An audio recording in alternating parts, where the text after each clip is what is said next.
नमस्कार दोस्तों, स्वागत है आपका हिंदी नॉलेज शो में। तो दोस्तों, इज्जत एक बार चली जाती है तो 7 पीढ़ियों तक नहीं लौटती। इस वाक्य को वीडियो के अंत तक आप याद रखिएगा, क्योंकि जो पूरी की पूरी बात है वो इसी पर टिकी हुई है। आप सभी लोगों को पता होगा कि जो अमेरिका के डिफेंस सेक्रेटरी हैं, यानी कि वहां के रक्षा मंत्री ऑस्टिन लॉयड, वो भारत आ रहे हैं। ये दौरा बहुत ही ज्यादा महत्वपूर्ण होने वाला है, खासकर कि चीन और पाकिस्तान के लिए। ऐसे में दोनों देश इस पर नजर बनाए भी हुए हैं। लेकिन एक और देश है जो बहुत ही करीबी से इस दौरे पर नजर रख रहा है, वो है रशिया।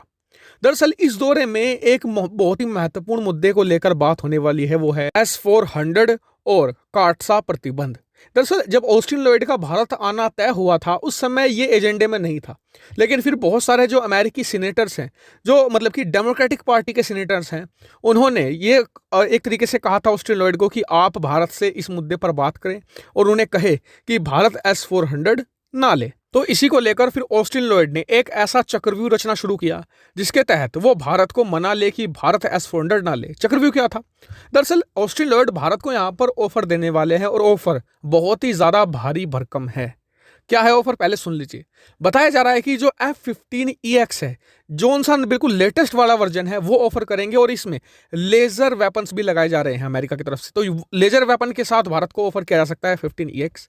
इसके अलावा भारत को जो S-400 की रिप्लेसमेंट के तौर पर यहां पर पैट्रियोट या फिर थार्ड में से कोई सा भी एक सिस्टम लेने को कहा जा सकता है कि आप कोई भी ले लीजिए, हमें कोई भी दिक्कत नहीं होगी, और दोनों का हम आपको सबसे एडवांस वर्जन देंगे। और इसके अलावा जो मैंने आपको बताया था F-15EX, उसमें ना सिर्फ लेजर वेपन होगी, बल्कि बताया जा रहा है कि जो AM-120C मिसाइल हैं, जो F-22 रैप्टर या फिर F-35 में लगती हैं, उन मिसाइलों के साथ भारत को ऑफर करने की कोशिश यहां पर कर रहा है अमेरिका। और इसके अलावा इन्हें काफी सस्ते में भी अमेरिका देने को तैयार है।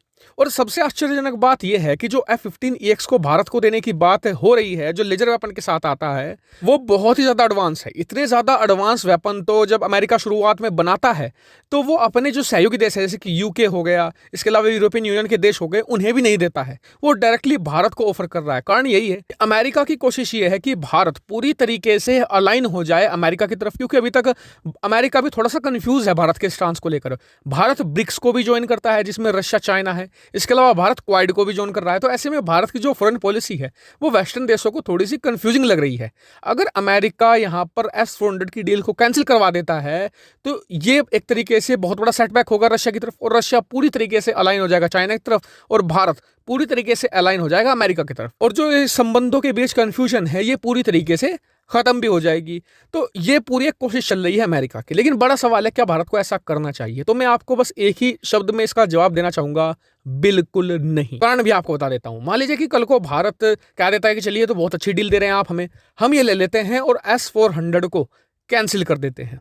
इससे इफेक्ट क्या होगा? सबसे बड़ा इफेक्ट तो ये होगा कि जो रशिया है पूरी तरीके से अलाइन हो जाएगा चाइना की तरफ। चाइना के पास सबसे कमजोरी चीज उसकी आज की तारीख में क्या है? उसके पास ढंग के हथियार नहीं है। ऐसे में रशिया से वो हथियार और हथियारों की टेक्नोलॉजी ले सकता है और अपने सैन्य बेड़े को बहुत मजबूत कर सकता है। दूसरा दिक्कत यह है इसमें कि भारत पर वो ठप्पा लग जाएगा जो भारत कभी नहीं चाहता। ठप्पा लग जाएगा कि भारत तो पूरी तरीके से अमेरिका के कहने पर चलता है, और अमेरिका ही भारत की पॉलिसी डिसाइड करता है। जबकि आज की तारीख में दुनिया में माना जाता है कि भारत की खुद की इंडिपेंडेंट पॉलिसी है, और भविष्य में भारत को तीसरी ताकत के तौर पर देखा जाता है। फिर ये भी खत्म हो जाएगा। फिर कहेंगे कि चीन को काउंटर करने के लिए हमें अमेरिका के साथ तो अच्छे संबंध बनाने होंगे। तो मेरी यहां पर कहना है कि सरकार यहां पर अमेरिका के साथ बैठे, उनके साथ जो कंफ्यूजन है उन्हें दूर करे, और अमेरिका को यह बताए आराम से बैठकर कि जी, रूस को साथ लेना बहुत जरूरी है अगर चीन को यहां पर पटक नहीं देनी है। वरना आने वाले 6 से 7 सालों में चीन न सिर्फ आर्थिक तौर पर सुपर पावर होगा, बल्कि सैन्य तौर पर भी सुपर पावर होगा। और इससे सबसे बड़ा नुकसान किसे होगा?